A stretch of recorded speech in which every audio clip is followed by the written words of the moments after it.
Capítulo 1. Sem dúvida alguma, fora aquele o pior dentre todos os dias da vida de Frederico Alberto Valente. Quando se tem 12 anos, costuma-se ouvir que a vida adulta trará problemas tão maiores e complexos que toda preocupação anterior será vista como bobagem. Fora assim com os avós, que se casaram após ela o nocautear com uma bolsa cheia de pedras. E também era o caso do tio Adoniran, que quando criança sofrera de insônia ante as possibilidades matemáticas da sequência de números primos. O tempo a tudo resolveria, e não havia com que se preocupar. Contudo, como podiam assim afirmar se passadas 7 décadas a avó Leão ainda ameaçava com a bolsa de pedras o velho Valente, e era agora o suposto infinito de primos gêmeos quem roubava o sono do tio Adoniran? Frederico Alberto Valente sabia que fora aquele, sem dúvida, o pior dentre todos os dias de sua vida, pois aos 12 anos constatara algo terrível, mas que sempre soubera sobre si mesmo. E dadas as condições, seria algo que o acompanharia pelas décadas e décadas seguintes. O pior dentre todos os dias que viveria por vir carregado da certeza que era apenas o primeiro de muitos e muitos em sofrimento crescente. Não era fácil ser um valente. Todos o conheciam em toda parte como o filho do soldado Alberto Valente, neto do velho Valente, sobrinho do estranho Adoniran Valente.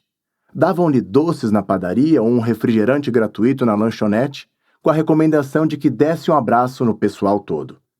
Quando Frederico e a irmã Valentina ingressaram na escola, todos quiseram conhecer os gêmeos Valente. Não faltando uma professora de meia-idade que não se lembrasse do Adoniran menino, a camisa do avesso e todo vergonha, ou de como todas as meninas haviam disputado na formatura do primário para dançarem com o pai. Aos 10 anos, já um sucesso de bigode ralo e costeletas penteadas. Todos o conheciam em toda parte e era justamente o problema de ser um valente. Observado, perseguido, atormentado por esperarem que a todo tempo se comportassem de acordo com tudo que a família já fizera. Era envergonhado como tio, jamais audaz como pai, nunca esperto como avô, frequentemente mal-humorado como a avó Leão, mas jamais simplesmente como ele mesmo. Não era fácil sequer almoçar sendo um valente.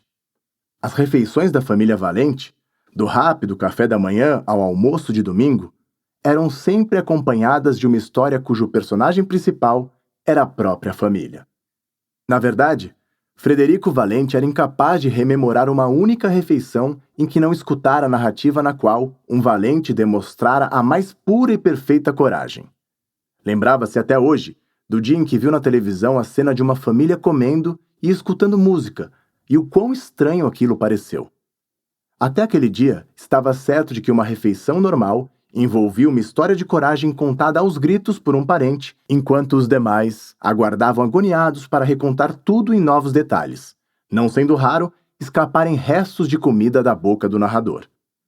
Uma refeição simples e absolutamente normal envolvia o velho Valente elevando a voz, mexendo os braços repletos de pelos brancos que caíam sob o prato, contando empolgado uma história que todos ali já haviam escutado enquanto a Leão o cutucava, se intrometia, tentava falar e gesticulava ainda mais alto para corrigir algum detalhe insignificante, enquanto o pai mastigava quieto penteando o bigode com 3 dedos e o tio Adoniran contava cada alimento disposto no prato e anotava numa caderneta, retirando grãos de arroz e feijão até que cada porção compusesse um número primo de alimentos. Na época em que a mãe ali morava, preferia comer sozinha na cozinha. Na manhã daquele terrível dia, o pior dentre todos os dias vividos e por viver, quando descobrira a questão que o acompanharia até o último dos dias e talvez mais um, escutara no café da manhã a avó narrar o episódio em que Drake Valente disparara os canhões contra os espanhóis, e isso porque mal havia digerido o longo jantar no qual falara-se sobre o bebê Tatá Valente apanhando uma cobra com as mãos. 2 histórias que já escutaram umas centenas de vezes ao longo dos últimos 12 anos. Certa vez, mencionara a repetição ao tio Adoniran, que rapidamente apresentara o cálculo, confirmando que em 12 anos, Logo, 13.149 refeições, já considerados anos bissextos, seria preciso repetir no mínimo 13,14 vezes cada história, a vírgula indicando algumas interrupções e histórias aos pedaços. Mas não era esse o ponto. Mesmo que fossem inéditas, estava cansado da própria forma narrativa, da voz elevada, cansado de ser conhecido por todos e de precisar ser desta ou daquela maneira, cansado de ser um valente. A vida seria tão mais simples se fosse um Silva, Santos ou Silva dos Santos. Algumas histórias os Valente contavam uma ou duas vezes por mês. Eram histórias reservadas para as raras visitas. Geralmente algum campeão de sinuca ou contrabandista convertido em empresário que o velho Valente convidava unicamente para irritar a Leão. Mencionando indiferente ao rosto zangado, os 40 anos de amizade descobertos naquela tarde. Nessas ocasiões, a narrativa era grandiosa e apresentada de modo teatral, uma história envolvendo grandes personagens, como da vez em que Henry Mary Valente, herói da campanha napoleônica russa, ante a cidade ardendo em chamas, primeiro fez a barba e depois deixou o dormitório, sendo honrado com elogio do general em pessoa. Histórias como essa impressionavam as visitas, que mantinham os olhos muito abertos e a expressão séria. Mas para os Valente em si não eram grande coisa. Era consenso na família que era fácil mostrar-se bravo em grandes acontecimentos históricos, especialmente compondo o exército do grande general. Eram histórias para visitas e, tal qual os guardanapos de pano, serviam também para compensar a permanente decepção com os pratos da Leão, que, queimados ou crus, estavam sempre acima de qualquer questionamento. A cidade toda ouvira falar da vez em que um primo distante e fanfarrão, um desses Valente que, passando pela região, decidira conhecer a famosa casa. Na primeira garfada, ousara reclamar da comida, crendo-se educado por cuspir no guardanapo enquanto o silêncio se instalava na mesa, na casa, no quarteirão e talvez em toda a província. Antes que pudesse pensar no porquê daquela quietude, a Leão quebrou-lhe o prato na cabeça, derrubou-o da cadeira para então lavar-lhe com o molho, e isso porque estava de excelente humor. Melhor mesmo só estava a mãe, que insistiu em acompanhar a visita até a porta e bradaram animado: "Volte sempre!" Outras histórias os Valente contavam toda semana. Contos simples que acompanhavam um jantar sem tempero numa segunda qualquer ou o arroz queimado do almoço de quarta. Falava-se então da vez em que o soldado Alberto Valente, pai dos gêmeos, prendera o próprio capitão ao descobri-lo envolvido numa organização criminosa, ou sobre o dia em que Tatá Valente, o mais valente dentre os Valente, parara um trem postando-se de pé sobre os trilhos, peito estufado, braços abertos para que uma senhora de idade pudesse cruzar o caminho com seu andador. Os Valente gostavam dessas histórias, mas também não as davam especial valor. Para um valente adulto, formado e carregando o sobrenome, não eram nada além de uma obrigação. Eram histórias que aconteciam uma ou outra vez em famílias como o Silva, o Santos ou o Silva dos Santos, e nestas seriam repetidas e recontadas como honras máximas, mas para os Valente eram histórias comuns, tesouros pouco impressionantes de uma coleção infinita. Havia uma categoria de histórias, contudo, que qualquer valente vivente, disposto em qualquer parte do globo, sob o tempero de qualquer idioma, comendo arroz cru ou bem cozido, alisando o bigode farto ou preocupado com o buço sem pelos, contando grãos em busca de número ideal ou aprendendo a contar, escutava mais vezes do que gostaria. Eram as mais valiosas dentre as tão valiosas e impressionantes histórias de coragem da família. Contos da infância dos melhores dentre os melhores Valente, dos mais valentes dentre os Valente, que, quando ainda crianças, desconhecendo a força do sobrenome que carregavam, demonstraram desconcertante bravura. Eram essas as histórias preferidas, pois na ignorância e incompreensão estava a força original, a pura e valorosa fibra a se manifestar. Se qualquer um duvidasse, e ninguém jamais ousara duvidar da temperatura distinta, da textura única do sangue vermelho que corria acelerado nas veias de cada digno portador do sobrenome Valente, as melhores histórias estavam à disposição. Quando a Leão, avental sujo da receita de ovo com canela em pau que acabara de ressuscitar do livro de receitas em latim da tia Vatela Valente, mencionava os bárbaros tempos antes da teta da loba em que os Valente corriam e caçavam, Frederico Valente suspirava, pois sabia que a partir dali o tempo desaceleraria, todas as atividades suspensas até que se terminasse de narrar qualquer bobagem relativa à enorme valentia que se possibilitou que aquela receita chegasse até os nossos dias. Ninguém se atrevia a perguntar a Leão se ela falava latim.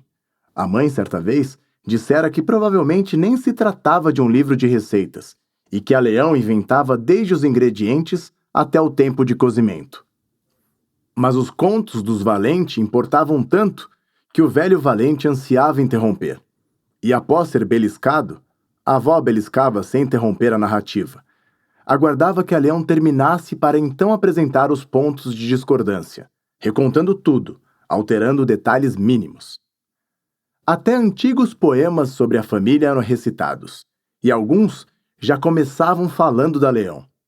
Às vezes, com a mesa repleta a saborear a famosa lasanha com jiló e leite, cuja receita a tia Vatela Valente, passando por incontáveis perigos, roubara dos mouros, e a Leão orgulhosamente recuperara para a família, as bordas um pouquinho queimadas, o miolo um tantinho cru, uma mesma história era contada 17 vezes. E após a Grande Guerra, quando Tatá Valente, presenteado com a chave da cidade e título de cidadão honorário, reunira ao redor da mesa maior da velha casa todos os valentes do mundo. Algumas histórias foram honradas com 23 versões. Tatá Valente, aliás, era um nome tão frequente, escutado diariamente desde o primeiro gole de leite, que os gêmeos sentiam que o conheciam tanto quanto um ao outro, apesar da ausência de uma única imagem do parente em todo o relicário familiar. Imaginavam-no alto como o pai, forte e altivo, igualmente a pentear o bigode com 3 dedos durante as refeições. Enquanto escutavam uma história da infância do mais valente dentre os valentes, o dia em que saltara da pedra mais alta diretamente no centro da furiosa cachoeira, a vez em que salvara o gatinho da matilha assassina, imaginavam sempre a mesma criança troncuda e de bigodes que se tornara um homem semelhante ao soldado Alberto Valente. Nas brincadeiras cotidianas, na falta de acordo, Frederico e Valentina eram ambos o famoso personagem a se lançar em aventuras. Fora Tatá Valente quem liberara os caminhos antigos através da mata para a passagem dos fios telefônicos. Quem tivera a coragem de primeiro viajar sobre o trem. O homem que expulsara cada novo aproveitador a chegar na velha cidade para mantê-la como lugar decente. Quando a família o aborrecia na 3ª, 7ª ou 17ª repetição da mesma história, Frederico Valente se perguntava que histórias o próprio Tatá Valente ouvira na infância em que apanhava cobras, se aos 12 anos ainda tinha paciência para escutar os parentes a repetir e repetir os feitos alheios, se não se revoltava por ser comparado a todo o tempo com sabe-se lá que outros valentes de sua época. Pensava também em Tatá Valente no pior dentre todos os dias de sua vida, o tão terrível dia por se mostrar apenas o primeiro dentre tantos que se repetiriam e em intensidade crescente. O primeiro no qual não esperou a irmã e caminhou cabisbaixo os 10 quarteirões que separavam a escola da casa. Os passos lentos, arrastados, tristes, os olhos pregados no chão, o peito esmagado pela certeza que jamais seria como Tatá Valente. Ocorrera na última aula. Sentado próximo à janela, quieto, ouvia as conversas alheias sobre os jogos eletrônicos que desconhecia. Na lousa os símbolos das fórmulas e elementos que todos, menos ele, pareciam compreender. Pensava no futebol que tão mal jogava, na bicicleta que sempre o derrubava, nos bilhetinhos bobos que as meninas trocavam a aula toda. Escreviam sobre ele? Quando se deu a fatalidade? Ocorrera justamente ante a sala quieta como nunca antes estivera, quando um pombo branco e com manchas marrons, um pombo imundo, arrulhando horrivelmente, aterrissou junto à janela no ponto mais próximo de Frederico Valente. um choque mínimo contra o vidro que o levou a um grito e sobressalto. Um grito com a voz fina, um salto desengonçado que, após breve silêncio, fez toda a sala se torcer numa risada sardônica. Rindo, rindo, rindo e apontando para ele. Rindo, rindo, rindo, o mais jovem dos valentes como involuntário palhaço no centro do picadeiro. Um pombo e todos debochando. De repente, os meninos imitando o som da galinha, imitando o som com voz fina de menina, apelidando-o imediatamente de Pombo Valente, debochando inclusive do sobrenome da família, onde, nele, o sangue quente, caudaloso, vermelho vivo e poderoso dos Valente? No pior dia, dentre todos os dias vividos e por viver, caminhou para casa sozinho e cabisbaixo, pensando sofregamente em tudo que não era e jamais seria, na dor antecipada de toda uma vida de decepções consigo mesmo. Sempre soubera, sempre, ser diferente do resto da família. Tinha medo de dormir no topo do beliche, medo da panela de pressão, de cachorros grandes e de pequenos quando latiam muito, e de qualquer bicho de penas, e especialmente pombos. As histórias, das menos valorosas às tão especiais, serviam apenas para mostrar quem não era, pois definitivamente não era bravo, corajoso e heróico como Tatá Valente, o pai ou a irmã. Pombos. Pombos, e agora ele era o Pombo Valente, um covarde dentre os valentes, uma terrível decepção para a família, pois gritara, com voz fina, e saltara da cadeira por conta de um pombo, ainda que sujo e arrulhando, branco e terrível em manchas marrons feias. A irmã, sim, era verdadeiramente valente, digna do sobrenome desde a primeira infância. Voluntariamente mantinham em segredo, num pacto gemelar jamais formulado, o anúncio da série de realizações dela em compasso de espera, até que a coragem nele se manifestasse. Passados 12 anos, contudo, apenas nada diziam, e concebia no pior dia dentre todos os dias que era ele essa qualidade de patife. Um covarde tão covarde que tinha medo inclusive de revelar a própria covardia. Pombos. Pombos. Como explicaria à família o apelido de Pombo Valente? Valentina o alcançou na metade do caminho entre a escola e a casa. Ralhou por não tê-la guardado, descontando talvez a raiva por já saber que o irmão envergonhara a família, disposta a piorar aquele tão terrível dentre os terríveis dias. Ela cortou-lhe o passo e sorriu, forçando-a a parar. Deixe de bobagem, Fred. Você não é covarde. Isso é só um medo besta. Não deixaria. Talvez fosse o desafio de Frederico Valente o maior dentre todos os já enfrentados por qualquer outro dos Valente, pois envolvia tornar-se fundamentalmente o que não era, e tendo como referência o absoluto. Não se conformaria em ser um covarde, porém tampouco parecia uma possibilidade melhor cumprir todos os dias até que o último sofrendo por não ser quem jamais seria. Pombo Valente. Definitivamente fora aquele o pior dentre todos os dias da vida de Frederico Alberto Valente. Capítulo 2. Quando o velho Valente finalmente ia para casa, cansado após horas e horas de árduo trabalho, o bilhar da esquina restava silencioso e vazio, triste como se enorme multidão de súbito abandonasse o local.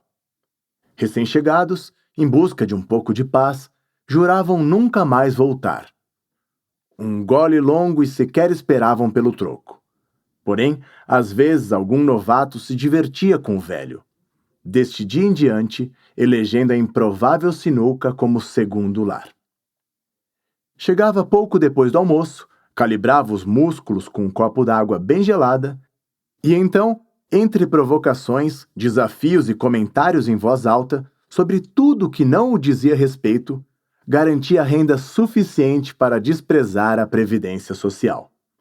O dia em que não puder pagar minhas próprias contas, Frederico, quando esse dia chegar, podem me enterrar. Para a alegria de uns e infelicidade de tantos, tão esperado dia jamais chegara.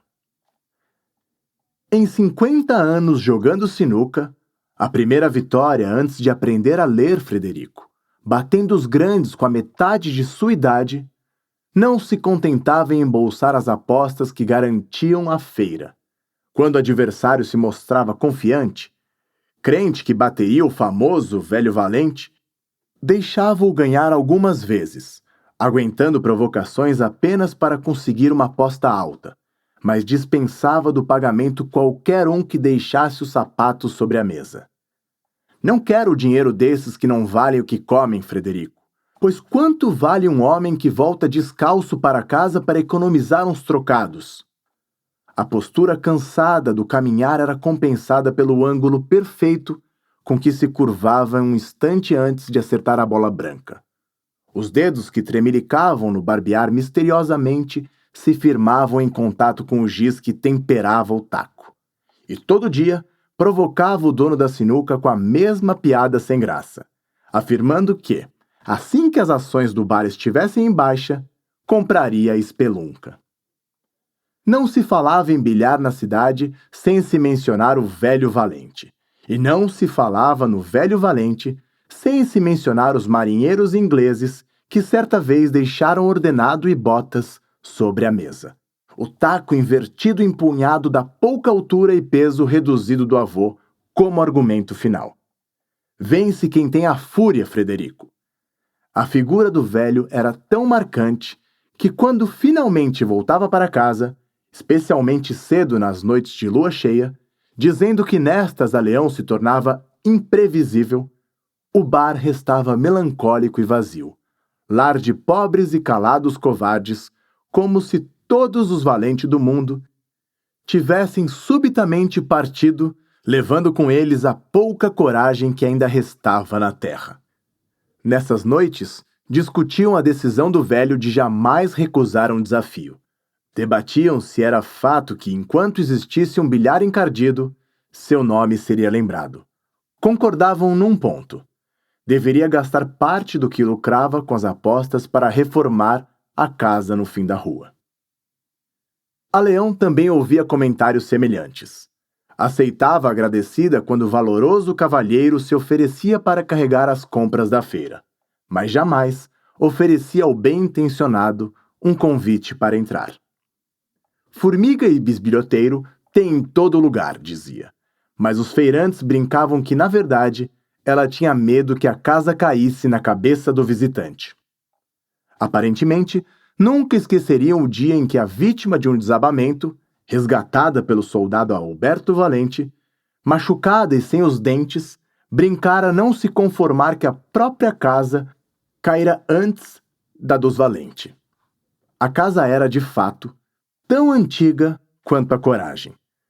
Alisando com 3 dedos o bigode após a janta, cada filho deitado numa perna, o pai repetia lentamente o que aprendera. A casa edificada em 4 enormes pilares de rocha, pura em honra à família antes dos séculos.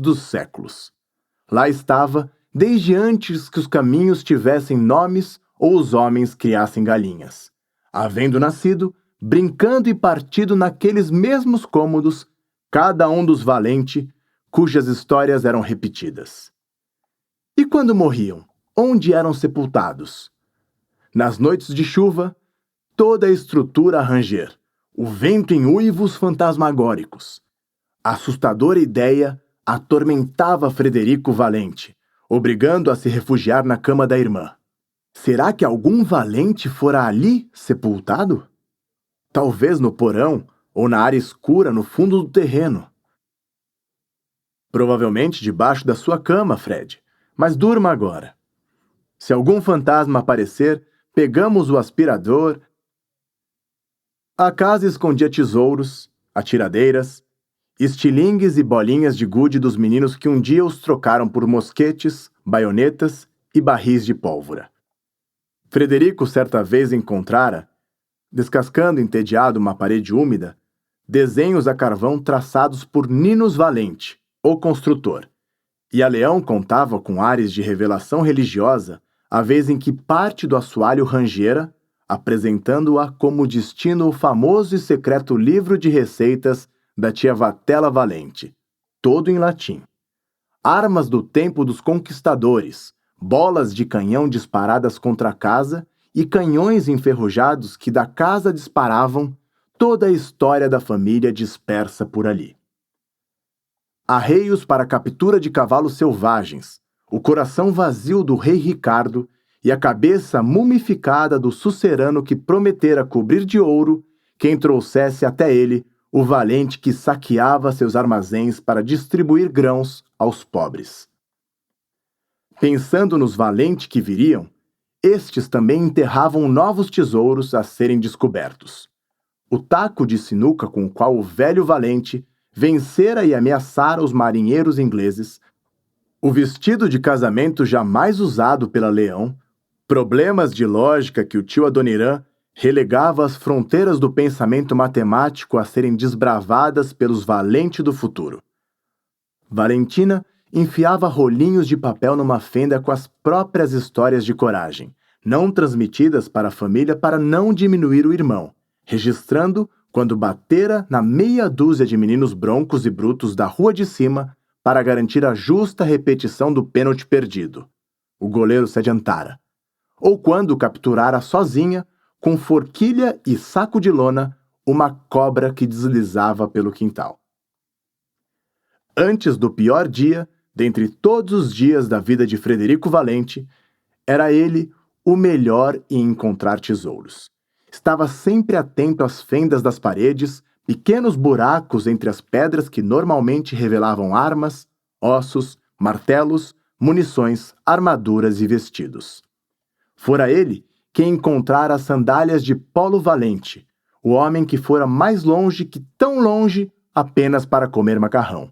Um garfo de Jonas Valente, o homem que comeu a baleia, e também quem notara um som diferente quando se apoiava a panela de arroz num pedaço da mesa, o que revelou a espada encalhada de Arthur Valente.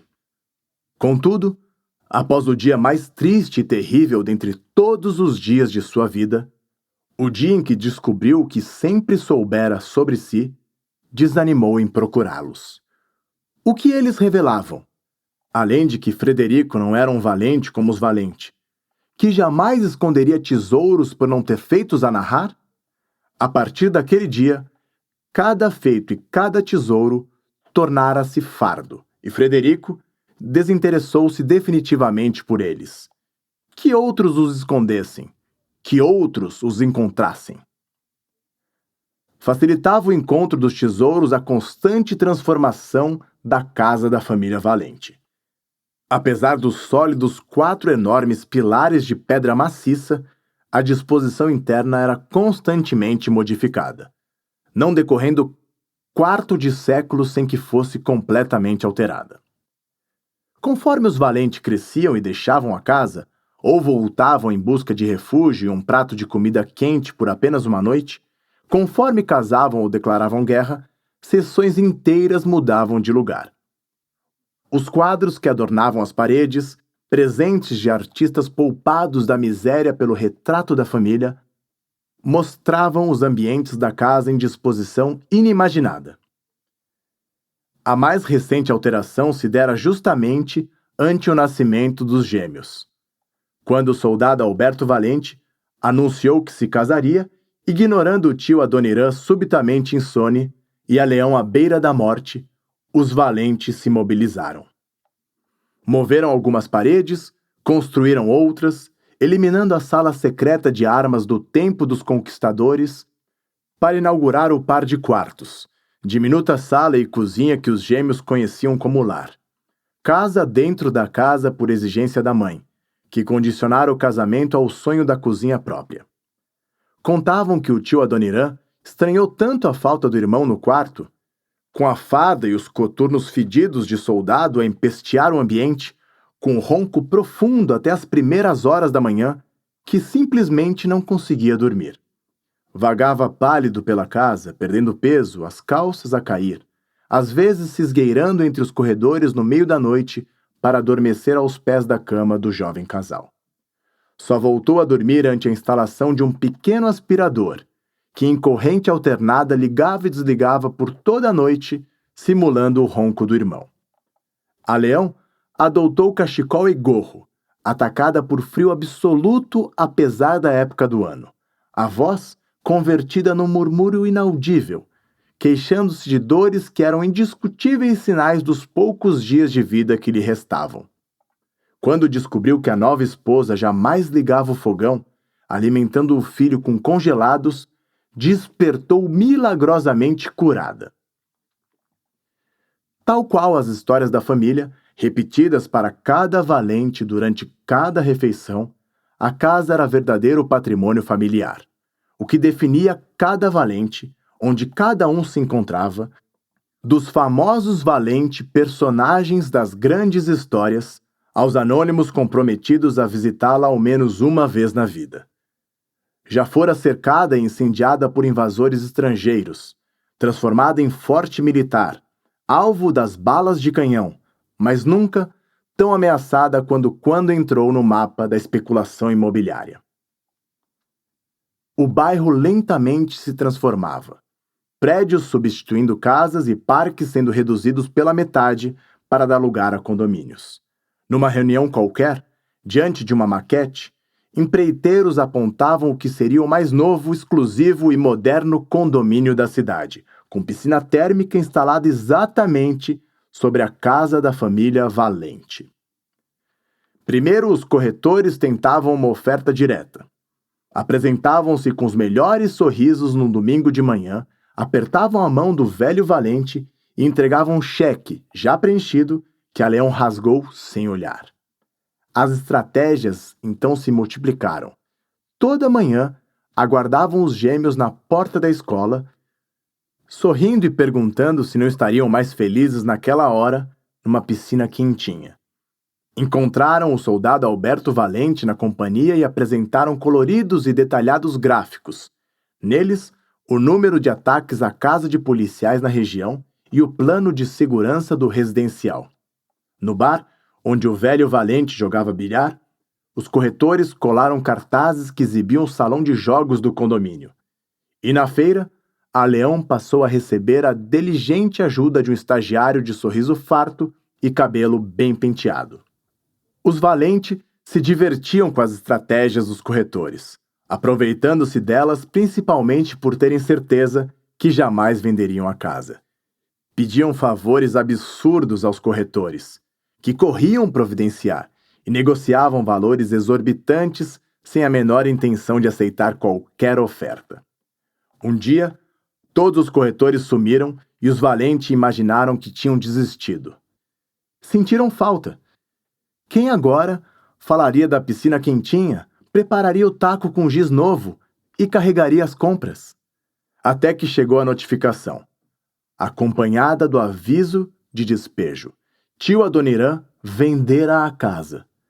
Ele ficou pálido, perdeu a fala, voltou a gaguejar como quando tinha 6 anos, levando a Leão a temer outras 19 sessões com fonoaudiólogo não cobertas pelo convênio. Quando viu a própria assinatura no contrato, entendeu tudo. Os corretores o apresentaram o contrato disfarçado de inscrição numa feira de invenções. Fora enganado. Não. Todos os valentes do mundo haviam sido enganados e reagiriam à altura. A Leão não esperou por uma reação organizada. Invadiu o escritório da construtora e distribuiu chineladas. A primeira no cabelo bem penteado do estagiário que ajudara na feira.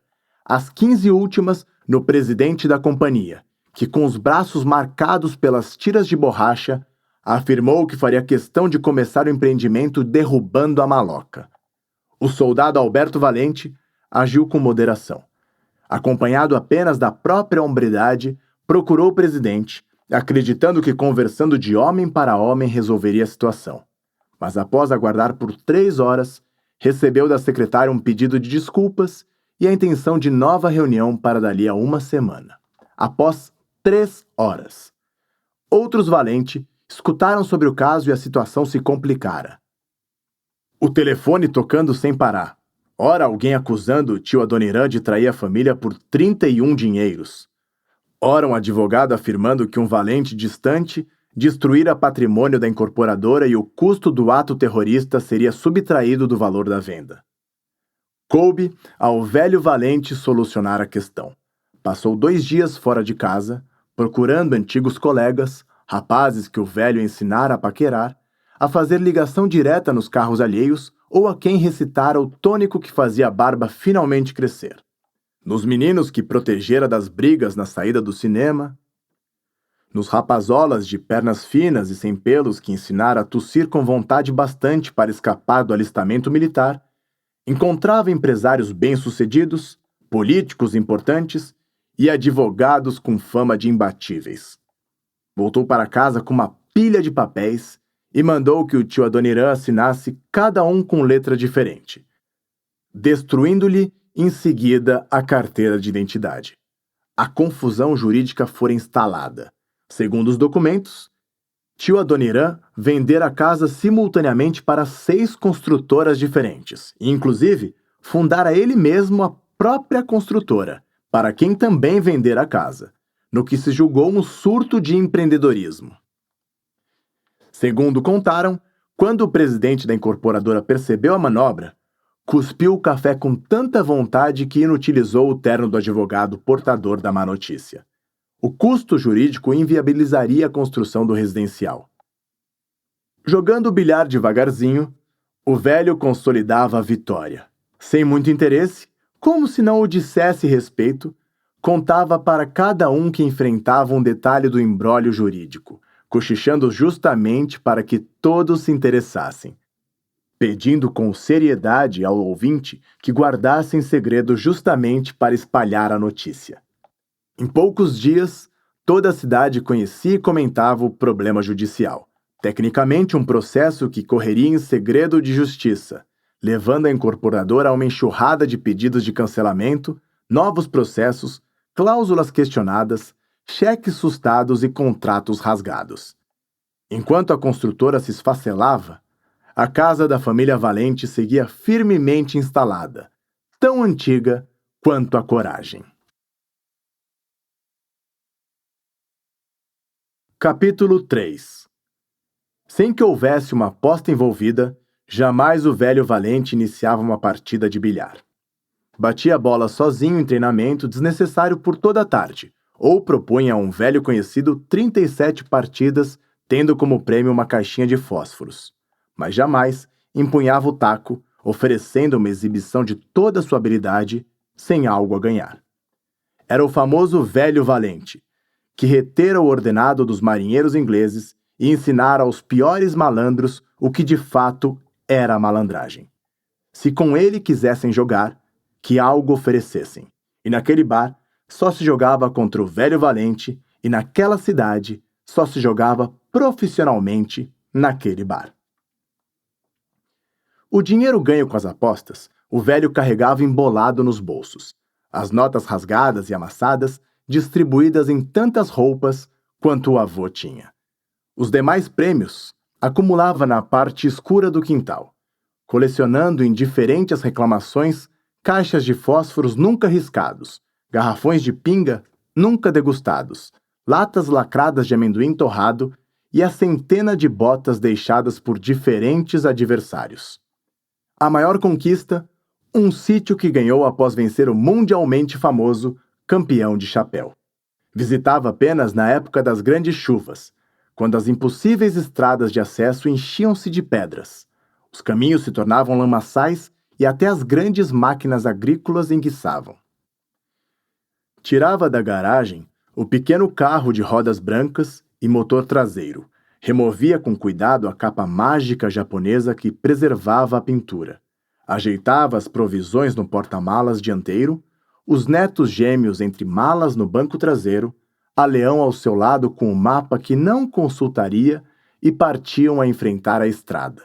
Um beijo da mãe quando ainda morava com eles, o pedido para que tomassem cuidado e obedecessem apenas ao avô. O carro encerado e polido com cuidado antes da viagem, presente de casamento dos lanterninhas de cinema agradecidos pelos inúmeros arruaceiros e expulsos pelo velho valente. Terminaria inteiramente coberto de lama. A cada solavanco, a Leão reclamava do velho, que assoviava marchinhas de carnaval, e entre o assoalho martelado pelas pedras, inúmeras atolagens e os pontos de referência que subitamente mudavam de lugar, finalmente chegavam. O sítio era pequeno, mal cuidado, e enquanto ali estavam, chovia o tempo todo. Descarregavam o carro, ajeitavam a casa grande, faziam planos de reformas, a instalação de piscina e jardins que nunca seriam concretizados e convidavam os lavradores da região para compartilharem de todas as refeições. Então, acontecia. A Leão se punha na cozinha e preparava pratos fantásticos, deliciosas receitas que enchiam a casa de odores espetaculares. Oferecia-se para massagear a lombar que maltratava o velho. Contava histórias do tempo em que não tinham filhos, enumerando tudo que no velho a encantara quando a conquistou, tantas décadas atrás. Ele recebia as visitas e ouvia-lhes as histórias sem interromper. Furtava-se de mencionar as narrativas familiares. Aceitava as partidas de dominó que irremediavelmente perdia. Elogiava os pratos preparados pela Leão, chamando-a de passarinha. Mencionava o quanto acertara na criação dos filhos e netos.